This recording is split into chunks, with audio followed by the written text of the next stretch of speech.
When I look back on my childhood, there are a few memories that glow with warmth. Birthday candles in the kitchen, the smell of Mom's chili on a cold Sunday, evenings on the porch with Dad when fireflies lit up the backyard. But there are others I try to keep buried, memories that rattle around in the dark corners of my mind no matter how hard I press them down. The fall of 2004 sits at the center of that vault, the season my family moved to Dayton, Ohio, and the year my sense of safety cracked in a way I've never been able to fully repair. We had left behind a small rented house in Indiana for something that looked like the kind of place people dreamed about. Our new home was a pale blue two-story on the edge of Maple Creek Drive, the kind of cul-de-sac where kids still rode bikes in the street and neighbors waved from their driveways. There was a white picket fence in front, a tall wooden one out back, and a wide lawn that gave Dad reason to buy his first real mower. At 12, I should have been thrilled. But even that first week, I felt something about the house shift when the sun went down. Maybe it was because Dad was suddenly gone so often, traveling overnight for his new job. Maybe it was because Mom, stretched thin at the hospital, pulled late shifts that left my younger sister Emily and me alone more nights than I'd ever been used to. Or maybe it was just the way the streetlight outside my bedroom window threw long, crawling shadows across the walls, shadows that seemed to move even when the air was still. Emily was only 8 then. She was sweet, timid, the kind of kid who still carried her stuffed rabbit everywhere. I felt responsible for her, and sometimes I hated that weight. While friends from school were free to watch scary movies or go to sleepovers, I was busy trying to convince my sister the creaks of our old house weren't footsteps. The truth was, I didn't believe myself. The first time the knocking came, it was late on a Thursday night. I was sitting at my desk, hunched over math homework under the glow of a desk lamp, when I heard it, 3 sharp taps against the glass. My body locked up. The pencil slipped from my hand and rolled across the floor. Slowly, I pulled the blinds aside, hoping to see a tree branch brushing the window. But outside there was only the faint outline of bushes shifting in the wind. I told myself I was imagining things. Houses make noises, right? But the next night, just as I was starting to relax, the sound returned. Louder this time. More deliberate. It wasn't the rustle of leaves or the scratch of branches. It was knuckles. Human knuckles against my window pane. I remember whispering to Emily through her cracked bedroom door, trying not to scare her but needing to know if she heard it too. Her wide eyes told me before she spoke. "It's like someone's standing right outside," she whispered, clutching her rabbit so tight the seams looked ready to split. That night we dragged blankets into the living room and made a little fort on the couch pretending it was a game. Every snap of a floorboard or hum of the fridge made us jump. But we laughed nervously, telling each other it was just the house settling. Kids make up lies to soothe each other, but deep down we knew the truth. Something wasn't right. The next morning I told Mom. She gave me a tired smile, the kind that said she loved me but didn't have the energy for my imagination. "Sweetheart, it's probably branches or raccoons, don't spook your sister." When Dad called that evening, I tried again. He chuckled through the receiver. "Old houses make strange sounds. You'll get used to it." But the knocking wasn't something you got used to. It was something that grew louder. By the 3rd week in the house, the knocks were no longer taps. They were pounding. Hard enough that the glass vibrated and the lamp on my nightstand flickered. One night, I swear, the impact rattled my desk drawer open. I wanted to believe my parents. I wanted it to be raccoons or some weird plumbing issue. But animals don't knock on glass. They don't hit 2 windows at once. Because that's what started happening. Knocks at my window while at the same moment, knocks came from Emily's room. She would cry out for me, and I would sprint down the hall, my heart hammering as I pulled her into my arms. I started noticing other things too. In the mornings, the bushes beneath our windows were pressed flat, the dirt disturbed like someone had knelt there. Once, a neat row of marbles appeared at the base of the white picket fence, their glassy eyes glinting in the morning sun. Another day, a single rock sat on the porch step, centered perfectly as though placed with intention. It was around this time that I really noticed the man next door. He was in his late 50s, tall but hunched, with thinning hair and a sharp, hollow face that reminded me of old scarecrows. He lived alone, and though I never saw anyone visit, he was always out in his yard, pacing behind his fence. Sometimes he stood still, his hands draped over the pickets, staring across at our house. At first I tried to wave, polite the way my parents taught me. But he never waved back. He just watched, his eyes cold and fixed on our windows. I didn't tell Mom about him. She already thought I was spooking myself, and I didn't want her to think I was making up stories about neighbors.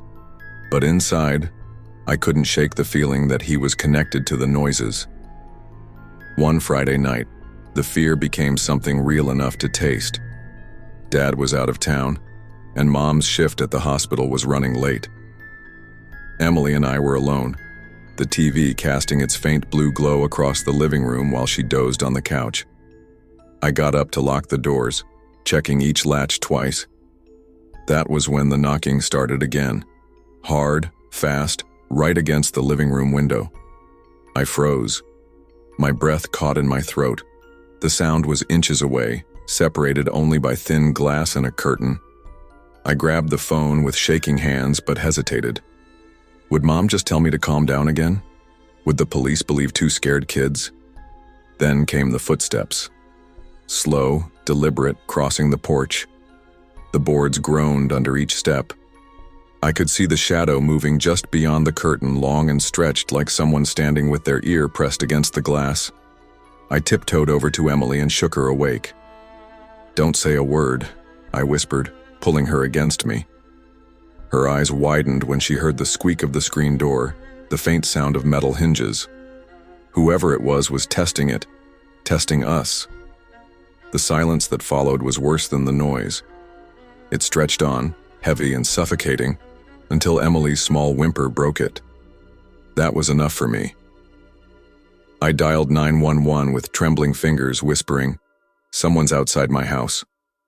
The dispatcher's voice was calm, professional, but it felt a million miles away.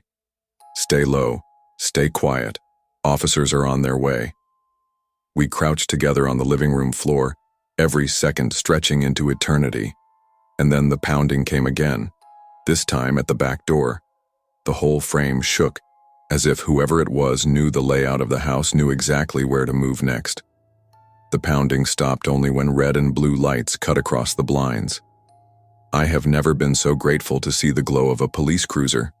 The moment those lights flashed, the silence outside deepened. Whoever had been there melted into the dark. Two officers combed the yard with flashlights, their boots crunching over leaves and dirt. Emily and I huddled near the couch until one of them came inside to speak with us. His voice was kind but skeptical, the way adults always sound when they think kids are exaggerating. "Could have been some teenagers playing pranks," he said, scribbling notes into a little pad. "New family on the block, kids like to mess around sometimes." I told him about the footsteps, about the screen door squeak, about the pounding at both the front and back of the house. He just nodded slowly. "We didn't see anyone when we pulled up, just some disturbed bushes and what looked like shoe prints near the fence. We'll keep an eye on the neighborhood." Emily clung to me, refusing to let go until we were in my aunt's car that night. Mom had called her from the hospital, asking if we could stay there until she got off. We didn't argue. Neither of us wanted to sleep another minute in that house alone.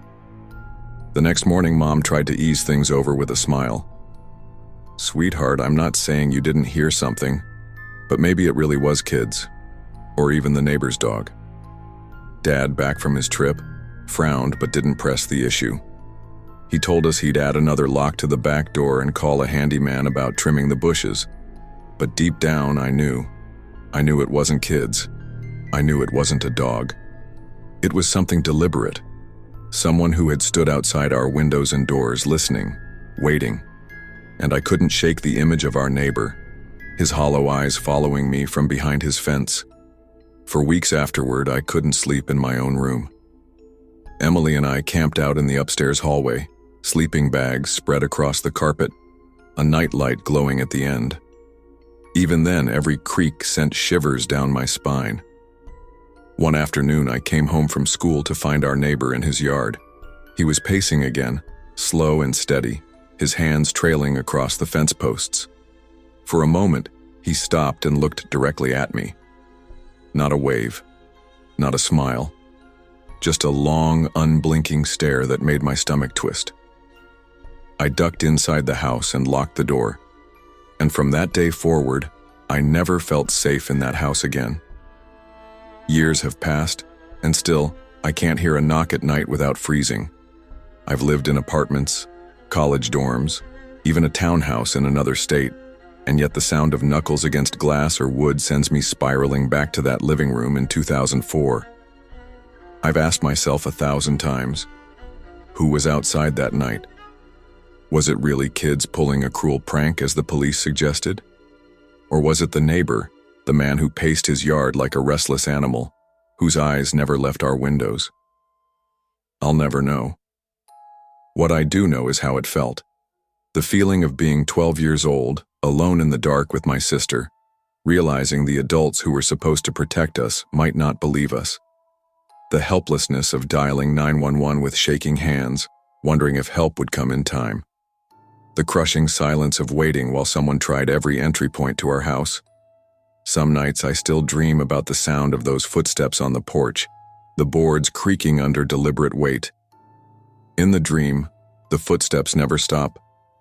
They just circle the house, slow and steady, while I crouch inside with Emily, holding her hand, whispering for her not to breathe. I share this story now not to frighten but to remind. Safety is fragile. We think of home as an unshakable refuge, a place where the locks and fences are enough. But I learned young that walls and doors are only as strong as the intentions of those who walk outside them. I was lucky. The police came in time. The person outside our house never made it in, but the memory never left me. It shaped the way I live. Even now, I can't sleep in a ground floor room. I double-check locks, install lights, and never ignore my instincts when something feels wrong. Listen to your fear. It isn't weakness. Sometimes it's the only thing standing between you and danger. And when a child says they hear something in the dark, don't dismiss it with a tired smile. Believe them. Because sometimes the knocking isn't the house settling. Sometimes it's someone waiting for a way in. People assume the worst nights of your life announce themselves with drama. The storm rolling in, the phone ringing at the wrong hour, some dramatic sign that the world is about to tilt. But the truth is, it usually starts quietly. The night that changed the way I think about safety began the same way every winter night did in early 2011. Bitter cold, empty streets, and me trudging back to a small single-story rental house in Rockford, Illinois, after another warehouse shift. I was 20 years old and living alone for the first time. Independence was something I thought I wanted, but what I hadn't realized was how independence sometimes feels a lot like isolation. I worked the overnight shift loading trucks at a distribution center, clocking out at 2:30 in the morning and driving home while the whole neighborhood slept. By the time I turned into Maplewood Lane, an unremarkable street at the edge of town, the houses were dark, driveways empty, porch lights either off or flickering faintly. That schedule reshaped my world. I cooked breakfast when everyone else was eating dinner, went grocery shopping at odd hours, and found myself more comfortable in silence than in noise. I told myself I was adjusting fine, but then I noticed the sedan. It was old, maybe late 90s, with paint flaking off in strips and windows so tinted they looked like mirrors. The first night I saw it, I didn't think much of it. Parked a few houses down, no lights, no sound, just sitting there in the snow like it belonged to someone visiting. By morning, it was gone. But then it came back, and kept coming back, always in the same spot, always angled toward my house. At first I tried to rationalize it. Maybe a neighbor worked nights too. Maybe someone was crashing in their car between shifts. But the more I saw it, the less sense it made. The street wasn't busy. There wasn't anywhere nearby to walk to at 3 a.m. Why sit there every night, engine off, watching? By the third night, I couldn't shake the unease. I parked in my driveway, shut the door softly, and instead of heading inside right away, turned to glance back through the slats of my blinds. That's when I thought I saw it. Movement inside the sedan, the faint tilt of a head. My stomach clenched, and for the first time in months I double-checked every lock on my doors and windows before collapsing into bed. The rational part of me fought hard. It's nothing, I told myself. You're tired, working too many night shifts.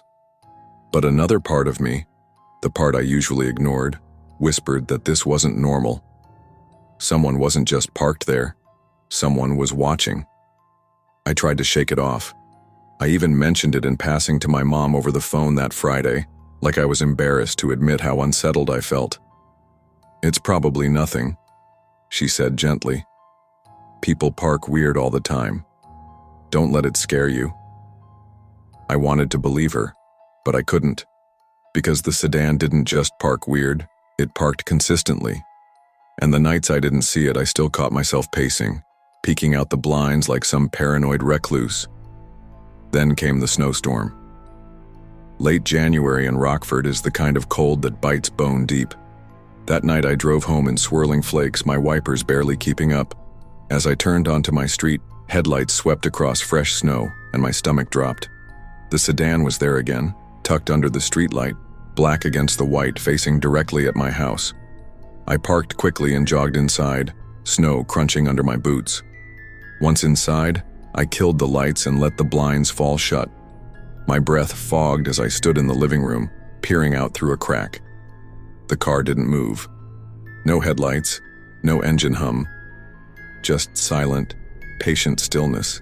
I tried distracting myself with my laptop, a movie, music, anything. Around 2 a.m. I started to feel calmer, convincing myself I'd overreacted. But then my phone buzzed. A motion alert from my security camera.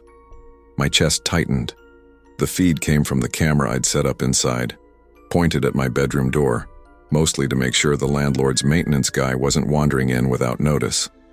When I opened the app, I caught a flicker of movement.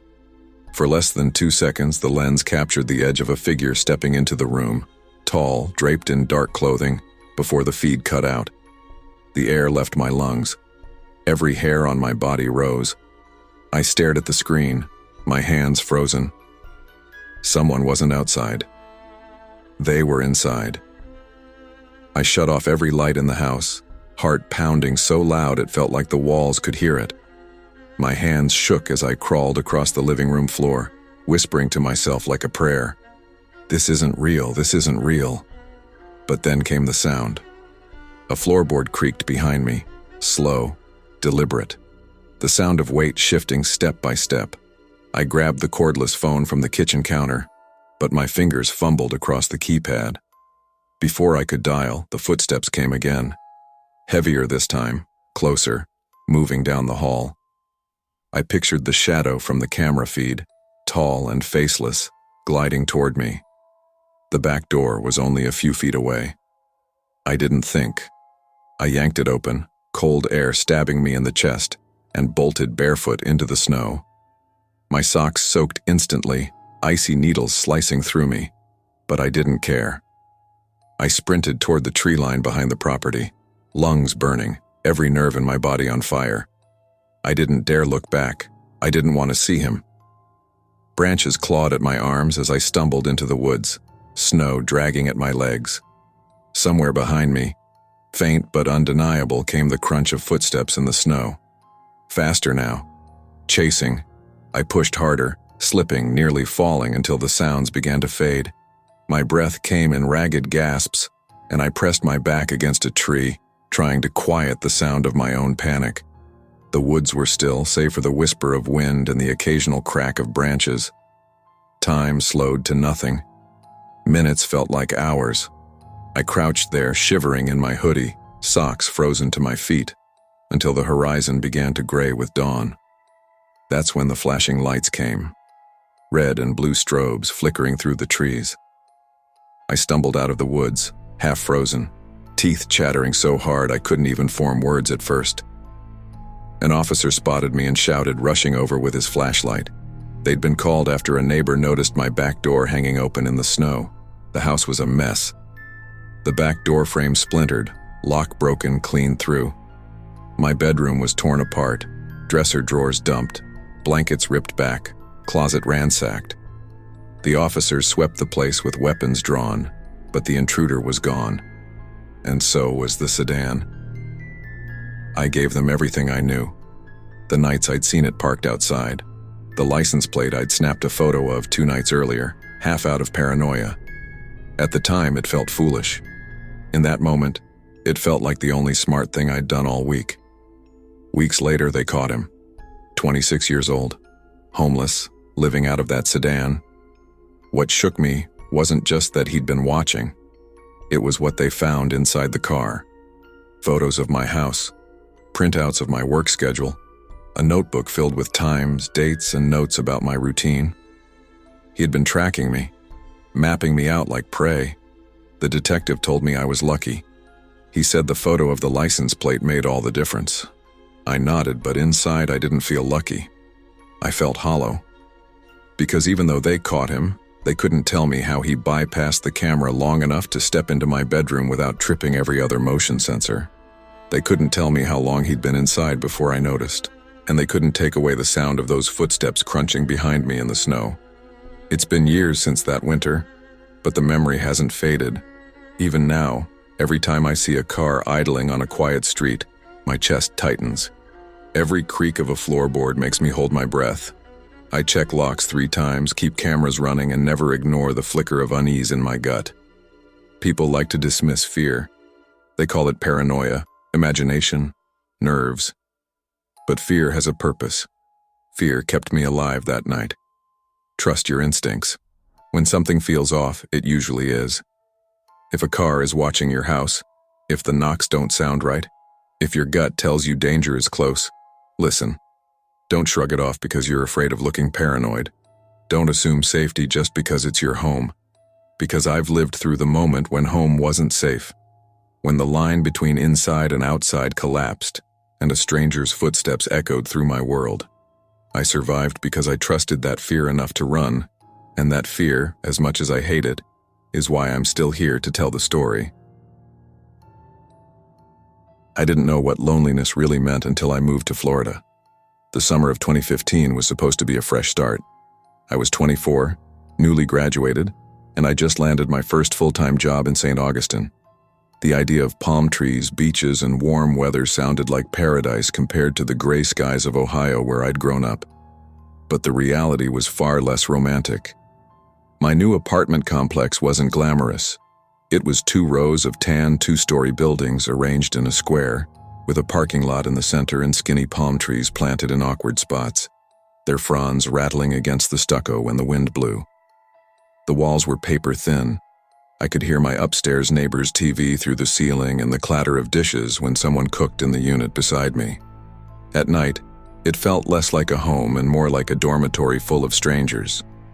Most evenings I came home, microwaved some frozen dinner, and ate it on the couch while scrolling my phone. I had no family nearby, no close friends yet, and my co-workers were mostly older with families of their own. The silence of my apartment pressed on me in ways I couldn't explain. It was the first time in my life I'd lived completely alone, and while independence had sounded thrilling, in practice it was exhausting. That's when I met Eddie. He lived in the unit directly next to mine. 70s, wiry frame, thinning white hair, and a way of dressing like he was always about to go golfing. Tucked-in polos, khaki shorts, and spotless sneakers. He had an old-fashioned politeness to him, always nodding when we passed in the hall, holding the door for me saying evenin', in a voice that carried the rasp of too many cigarettes. At first I thought he was harmless, the kind of elderly neighbor who probably spent afternoons watching cable news and evenings sipping cheap whiskey. But during a brief water outage one humid evening, we ended up talking outside, leaning against the railings of the breezeway. I was desperate for human contact, any contact, and he seemed friendly enough. That conversation started normal. Complaints about management, the weather, the noisy upstairs tenant. But then his words slipped into strange territory. He leaned closer, lowered his voice, and said, "The girl across the courtyard likes to take pictures in her bikini. I watch sometimes, makes the evenings less lonely." I laughed awkwardly, unsure if he was joking. His face didn't change. His eyes stayed on me, unblinking. Before I could find an excuse to leave, he added, "Don't scare off my daughters, all right?" I didn't know what he meant. The way he said it made my stomach twist. I muttered something about heading inside, and from that night forward, I avoided him whenever possible. But avoiding Eddie turned out to be harder than I thought. The first odd thing that happened was small enough that I tried to ignore it. A package went missing from my doorstep, a set of kitchen utensils I'd ordered online. A few hours later, Eddie knocked and handed it to me with a grin that showed too many teeth. "They left it at my door by mistake," he said. His tone was polite, but his eyes stayed on me too long, watching how I reacted. Another time, I came home from work to find a folded note taped to my front door. The handwriting was shaky, scrawled in blue ink. "Picked up your mail for you. You and your boyfriend sure stay up late." I didn't have a boyfriend. My chest tightened when I read it. I told myself he must have misheard a TV show through the wall or confused me with another tenant. But the explanation felt paper thin. He had to know I lived alone. Nights grew heavier after that.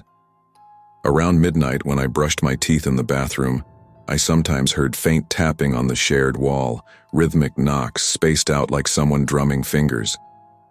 Other nights, it wasn't knocking. It was breathing, slow, deliberate, muffled by plaster. I'd lie in bed with my blanket pulled to my chin, staring at the wall as the sound came and went. Sometimes I pressed my ear against it, just to make sure I wasn't imagining things. That's when it would stop, leaving me in silence so thick it was almost worse than the noise. Then there were the encounters in the hallways. One Saturday afternoon, I came back from grocery shopping and found Eddie standing outside my door. Not pacing, not carrying bags, not doing anything. Just standing there, staring at the knob like he'd been waiting. He stepped aside when I approached, polite as always, but he didn't explain why he was there. My keys trembled in my hand as I unlocked the door, pretending I wasn't rattled.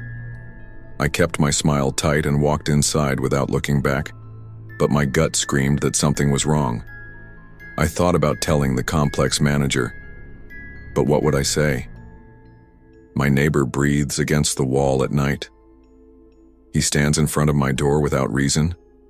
It all sounded paranoid, flimsy.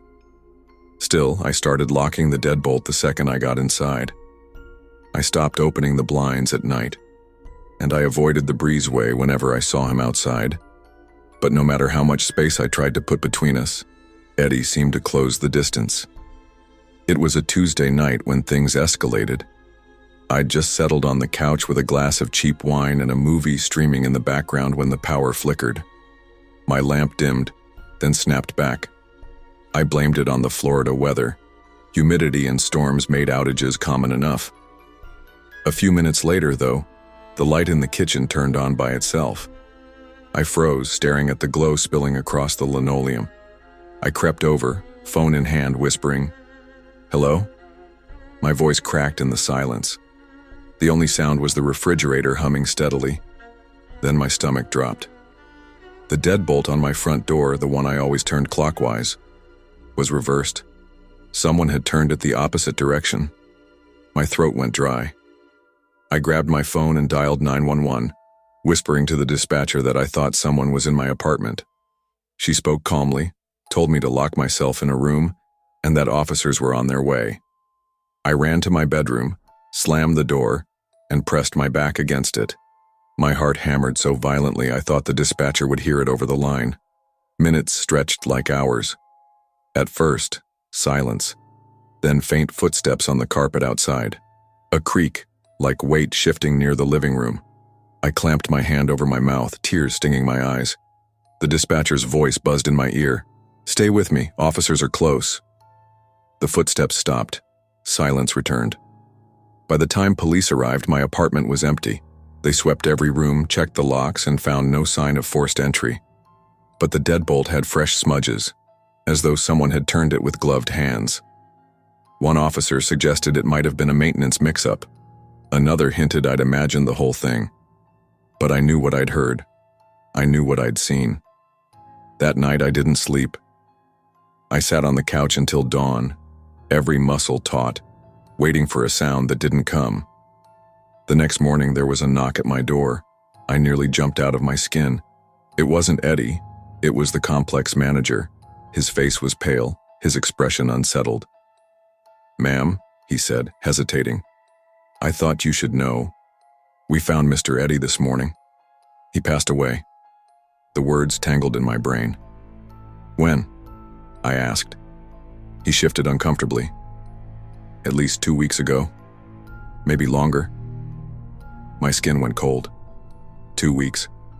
Which meant the night I'd heard footsteps, the night the deadbolt was reversed. Eddie wasn't alive. The police came again, this time to investigate Eddie's unit. What they found made my stomach lurch. His walls were lined with disposable cameras, stacks of developed photographs scattered across the counters and floors. Dozens of them, all of me. Some were grainy shots through my blinds, me eating dinner, sitting on the couch. Others were closer, me brushing my hair in the bathroom, me asleep on the couch, mouth slightly open. Photographs taken from inside my apartment. I couldn't comprehend it.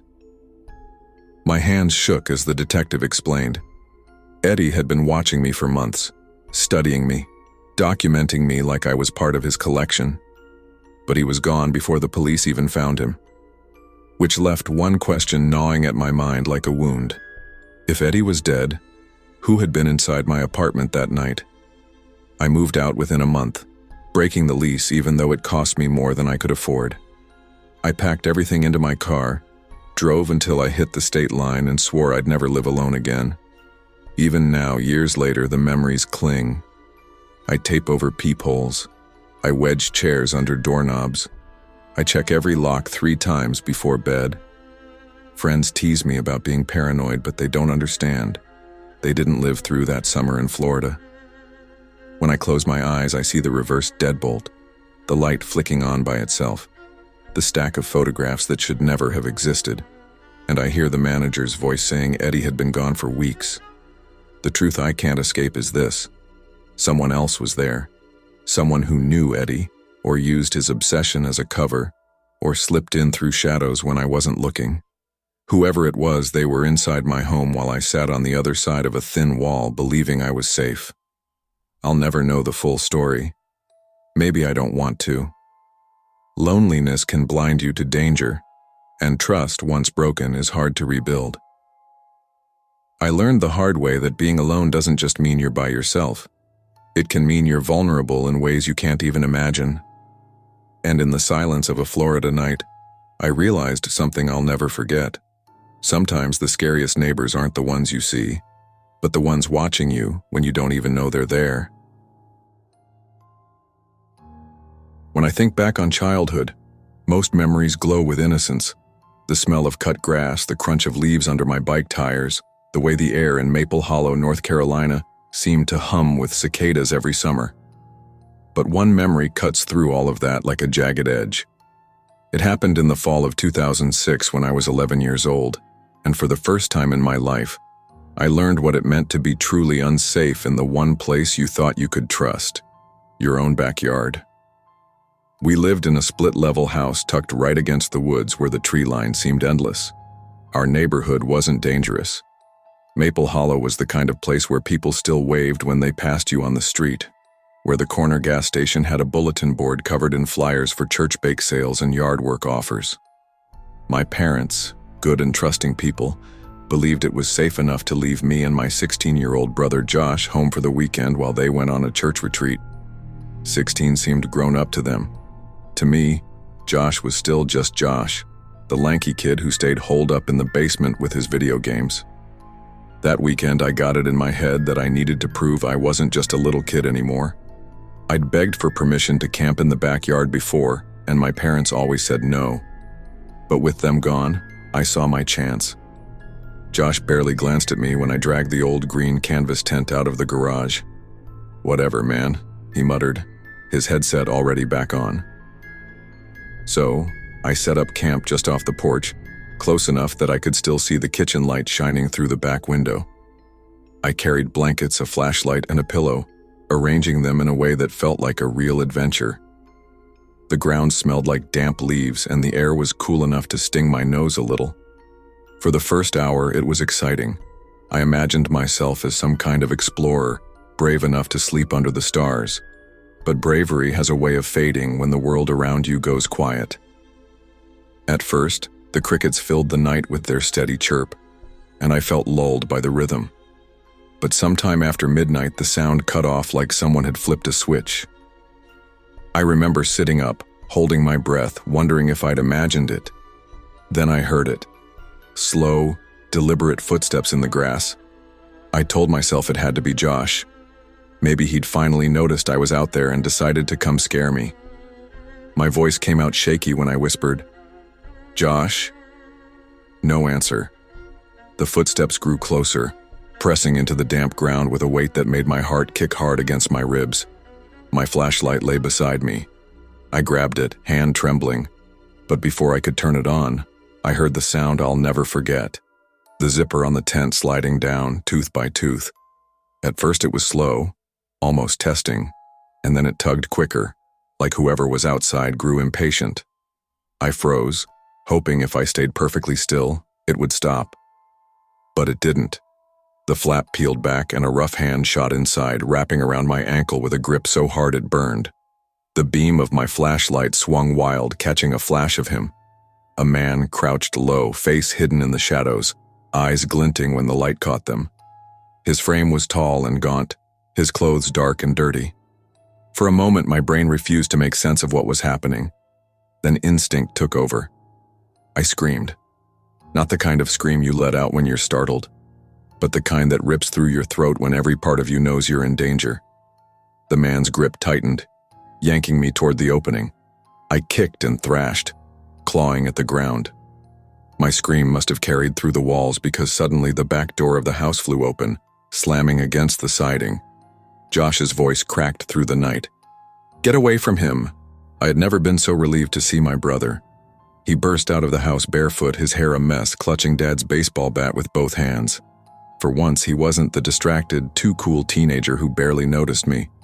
His eyes were wide with fury, and his voice shook with a mix of fear and rage. The intruder flinched when Josh charged. His grip loosened just enough for me to yank my leg free, scraping my knee against the ground as I scrambled backward into the corner of the tent. Josh swung the bat with a wild arc, not connecting but close enough that the man stumbled away. For a split second, the intruder and my brother faced each other, the porch light throwing long shadows across the yard. The man's face was still half hidden, but I caught the sharp outline of his jaw, the gauntness of his cheeks. His eyes darted, calculating. Then, like an animal deciding the fight wasn't worth it, he bolted. He sprinted across the yard and disappeared into the tree line. The sound of branches snapping and leaves crunching trailed off into silence. It was like the woods had swallowed him whole. Josh rushed to me, panting, the bat still in his hands. "Are you okay?" he demanded, kneeling beside me. My ankle throbbed where the man had grabbed it, but I could only nod, too shaken to find words. We hurried inside, Josh slamming the door shut and locking every bolt we had. His hands were shaking so badly that the bat clattered to the floor. He leaned against the wall, chest heaving, and whispered. He wasn't just passing through. He was waiting. The weight of his words sank into me. Whoever that man was, he hadn't just stumbled into our yard by accident. The police arrived within 20 minutes, their red and blue lights painting the walls of our house in flashing color. 2 officers walked the yard with flashlights, combing through the grass and shining into the woods. They came back with little to show, just a few boot prints in the damp earth near the tent, pressed deep enough to confirm it wasn't our imagination. One officer, older with tired eyes, tried to reassure us. "Probably just a drifter passing through," he said. "Happens now and then near wooded areas." Josh bristled. "He wasn't passing through. He tried to pull my brother out of the tent." The officer gave a sympathetic nod, but I could tell he wasn't taking it seriously. To them, it was just another odd call on a Friday night. To us, it was everything. After they left, Josh dragged the tent back inside, folding it up like he never wanted to see it again. We stayed awake the rest of the night in the living room, the bat resting across Josh's lap while I curled under a blanket on the couch. Every creak of the house, every rustle outside made us jump. The next morning, the yard looked so normal it made me angry. The sun poured across the grass, bright and harmless, as though nothing had happened. But I couldn't forget the sound of the zipper, the feel of that hand closing around my ankle, or the look in Josh's eyes when he realized we weren't as safe as we'd always believed. I never camped in that backyard again. Honestly, I barely set foot in it at night for the rest of the time we lived there.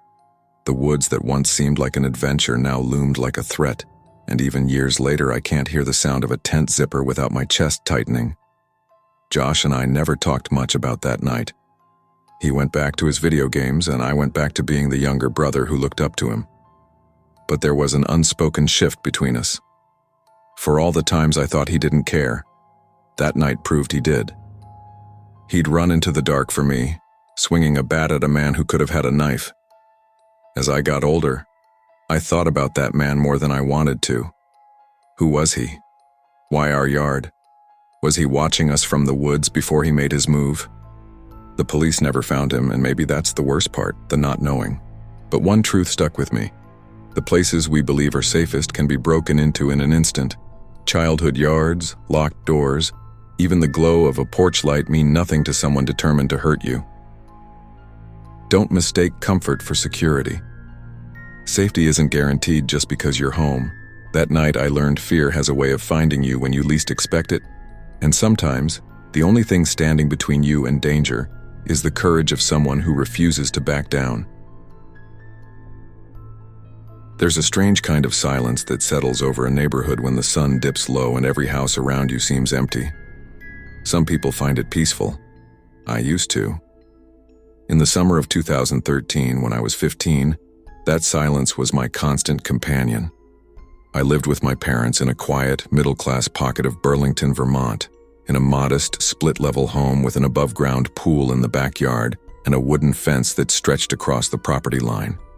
The fence wasn't perfect. Slats leaned from years of weather, gaps wide enough to see through, but it gave me a sense of separation from the world. Or at least it used to. That summer, my parents both worked late. My dad was a respiratory therapist at the hospital, often staying for double shifts. My mom waitressed at a local diner, sometimes not getting home until midnight. I was used to being alone in the evenings, and I told myself I liked it. I'd blast music through my earbuds, float on the pool with my eyes closed, or sprawl on the deck scrolling through my phone. Independence, I told myself, was a badge of honor. But being home alone too often changes the way you hear things. The way a creak in the floor makes you pause, the way wind knocking a gate sounds heavier when no one else is there. At first, I brushed it off. I told myself I was just paranoid, like any teenager with too much imagination. Then little things started happening. I'd come home from school to find the backyard gate open, though my mom always looped a piece of wire through the latch. "It's probably the wind," she said, twisting the wire tighter as if that solved everything. But the second time it happened, I noticed the wire wasn't broken. It was unwound. Carefully. I wanted to believe it was nothing, but deep down, I knew. Someone had touched it. The night that proved it wasn't in my head started warm and heavy with humidity. The kind of summer night when the air feels like it's sticking to your skin. I'd been swimming in the pool, letting the water cool me while the sun sank low, painting the sky a hazy orange. The street was quiet, like always. No cars, no laughter from other yards, no signs of life. I don't know what made me look toward the fence. Maybe it was instinct. Maybe it was that invisible weight you feel when someone's eyes are on you. But when I turned, I saw him. A man. Standing perfectly still on the other side of the fence. He wasn't anyone I recognized. Not a neighbor. Not a delivery guy. Just tall, pale, with a blank face that made my stomach twist. He didn't wave. He didn't move. He just stared through the slats, his eyes fixed on me as I floated helplessly in the pool. "Hello?" My voice cracked when I called out. My words sounded small against the stillness. He didn't answer. My body snapped into panic before my brain caught up. I scrambled out of the water, leaving a trail of dripping footprints across the deck. My fingers fumbled the house key, slipping on the wet metal as I tried to unlock the back door. For a moment, I thought I'd never get it to turn. Then I risked a look back. The man had moved. His arms were hooked over the top of the fence, one leg already swinging up. He was climbing. Fear has a way of making time bend. Seconds feel like hours, breaths feel like they might be your last. I yanked the door open and slammed it behind me, twisting the deadbolt with hands so shaky I could barely get it locked.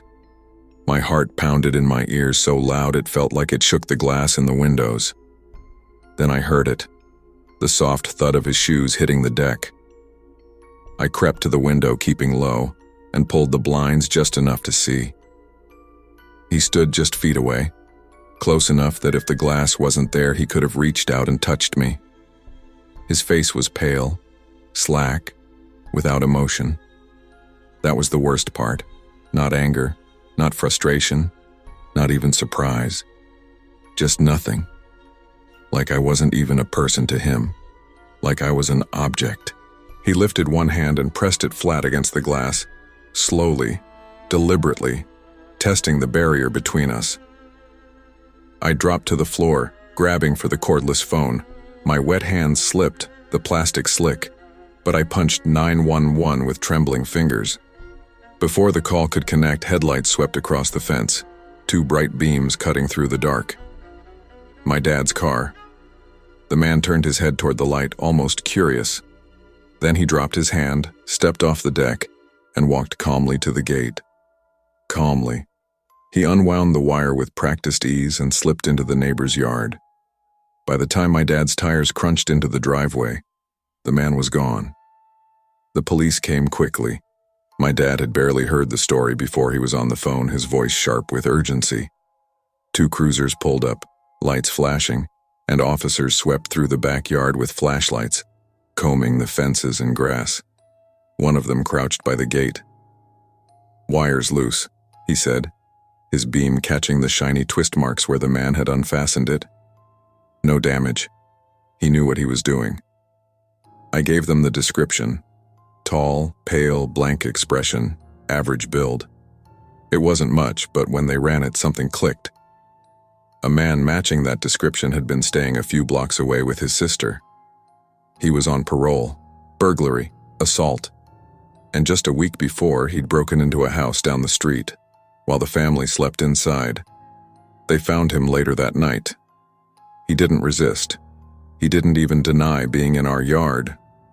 The officers told us he had a history of watching houses before making his move. It was supposed to be reassuring that they caught him. But for me, the reassurance never came. Because the image of him pressing his hand to the glass, staring at me like I wasn't human, was burned too deep. We replaced the wire with a padlock the next day. Dad built reinforcements on the fence. Mom started leaving earlier from the diner, so I wouldn't be alone so late. Outwardly, life went back to normal. But inside me, nothing was normal again. Every creak of the floorboards at night made me flinch. Every time the porch light flickered, I thought of him standing just beyond the slats, silent, watching. Even years later, I can't relax in ground floor rooms. I tape the locks, wedge chairs against doors, check and recheck windows before bed. People call it paranoia. I call it survival. I think about that man's face sometimes.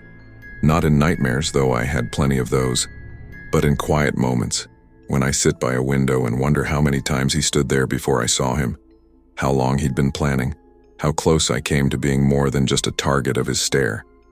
Independence doesn't mean invincibility. You can feel grown up, you can feel safe, you can convince yourself the world is predictable. But safety isn't guaranteed, not even in your own backyard. Trust your instincts, secure your spaces. Because the moment you start thinking it could never happen to me, that's when it already has. When I look back on that summer in 2009, I can't help but think about how ordinary everything seemed before it all turned strange. I was 15 then, the kind of restless kid who wanted nothing more than to get out of my small town in southern Ohio and do something that mattered. School had just let out, the days were long and humid, and most of my friends were either working part-time jobs or sitting inside with their air conditioners blasting.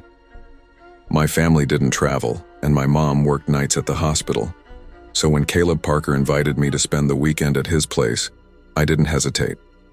Caleb lived in Hollow Creek, a smaller town than mine if you can imagine that, where most of the storefronts downtown had been shuttered since the early 90s. His family's Victorian house sat at the end of a narrow road where the streetlights barely worked, the kind of place people whispered about at school. They called it the Hollow House. Some said it was haunted. Some said it used to be part of the Underground Railroad. Caleb always laughed those stories off, but I could tell a part of him enjoyed the reputation. His parents were heading out of town for their anniversary, leaving the house to Caleb, his cousin Ryan, and me. That detail might not mean much now, but back then, there was a thrill in knowing we had the run of a creaking old mansion with no adults around. It was freedom, adventure, and maybe just a touch of danger. The first evening passed with us messing around, playing video games and joking in the living room. The air smelled faintly of old wood and something musty, like rainwater trapped in the walls. Around 10, Caleb leaned back in his chair, looked at us with that sly grin of his and said, "I bet neither of you has the guts to spend 10 minutes in the attic." Ryan laughed and nudged me. "Yeah, especially you. You'd last 2 before screaming for your mom." I didn't like being called a coward, especially not by Ryan, who was only a year older but carried himself like he was 25. "I'll do it," I said. My voice cracked a little, but I kept my chin up. We grabbed a flashlight and Caleb led the way up the stairs. The hallways in that house were too long, too narrow, with wallpaper that peeled in strips like shedding skin. At the far end, he pushed open a door I hadn't noticed before, revealing a steep staircase that climbed into darkness. The attic smelled like mildew and mothballs the second I pulled the string and lit the single bulb. Dust hung in the air like fog, and the floor groaned beneath me. I swept the light across boxes stacked high, old trunks with tarnished locks, and a rocking chair that looked like it hadn't moved in decades. That's when I saw it. A wooden mask nailed crooked to the far wall. Its paint was cracked, black and red lines bleeding down into a grin that stretched too wide, eyes cut out into empty hollows. I swallowed hard, whispering, "It's just decoration." But it didn't feel like decoration. It felt like a face, watching. When Caleb's voice echoed up the stairs, "Time's up," I nearly bolted out. 10 minutes had stretched into something heavier, something I didn't want to admit scared me. I told myself it was just an object, but even then I think a part of me knew that weekend wasn't going to be normal. That night, we set up sleeping bags in the guest room. Ryan kept cracking jokes, telling me I'd looked like I'd seen a ghost when I came out of the attic. I forced a laugh, but my chest was tight. Every time the house creaked, my eyes darted to the corner of the room. It was just after midnight when I woke up. The moonlight poured through the curtains, spilling silver across the floor. For a second, I thought everything was fine. Then I noticed it, a tall figure standing by the closet. My throat tightened. The mask. The hollow eyes seemed to glow faintly, and the painted grin looked sharper than I remembered. My breath came fast, shallow. "Caleb," I whispered, but my voice was so thin I wasn't sure he heard. He stirred, mumbling, "What?" I blinked, and the corner was empty. "You okay?" Caleb asked, sitting up. His hair was sticking out in every direction. "I swear someone was in here." My words shook as much as my hands. Ryan rolled over, groaning. "Man, you're paranoid. It's that stupid mask. Get over it." But I could see Caleb's face even in the dim light. He didn't laugh. He looked scared too. We turned on the lamp, and the room was bare. Still, none of us slept much after that. Every sound, every sigh of the house felt magnified. I kept telling myself it was imagination, that I was letting a dare get in my head. But deep down, I didn't believe it. The next morning, sunlight made the house feel safer. Ryan joked about pancakes, and Caleb brewed coffee like nothing had happened. I almost convinced myself the night had been a dream. Almost. But when we went back to the attic, something shifted. The mask still hung crooked on the wall, but the floor around it looked disturbed. Dust that had been thick and untouched now showed marks, clear footprints, larger than any of ours. Ryan's smile faltered. Okay, that's weird. Caleb knelt down, touching the prints. We didn't do this, he said quietly. My stomach dropped. I wanted to tell them we should leave the house, but instead I just stood there, my skin cold. That day, we stuck close together. We watched movies, played cards, anything to distract ourselves. But I couldn't shake the feeling of being watched. Every window felt like eyes peering in. That night, when we tried to sleep, none of us admitted it, but we left the lamp on. Sleep didn't come easy. Around 2, the light flickered once, then steadied. I told myself it was just old wiring, but then I heard the sound, a soft dragging across the floorboards just outside the door. Ryan sat up, whispering, "Do you hear that?" We held our breath, staring at the door. The knob rattled, slow and deliberate. My grip tightened around the flashlight. Caleb hissed, "Stay quiet." Minutes stretched, the sound moving away at last. None of us dared to open the door. We sat in silence until dawn, when the light finally broke through the curtains. When Caleb's parents returned the next day, we didn't tell them everything. We only said we'd had a weird weekend, laughed it off like nothing. But the truth sat heavy between us. Something in that attic wasn't just old junk. Something had been disturbed. Years have passed since that summer, but I still remember the mask.